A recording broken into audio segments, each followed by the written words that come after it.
Creating a Docker image involves packaging an application and its dependencies into a single portable unit. Here's a concise guide.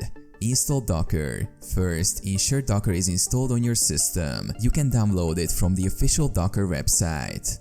Write a Docker file. Create a text file called Docker file in your project's directory. This file contains instructions on how to build your image. Define the base image and specify commands to install dependencies and configure your application.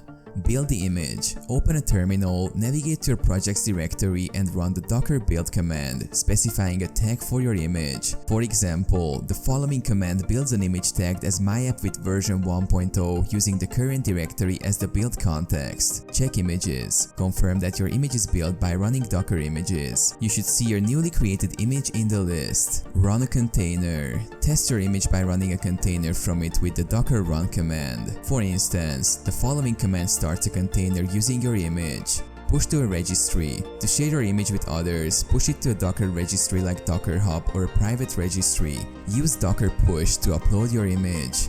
Pull and use. Others can pull your image from the registry and run containers from it using Docker Pull and Docker Run.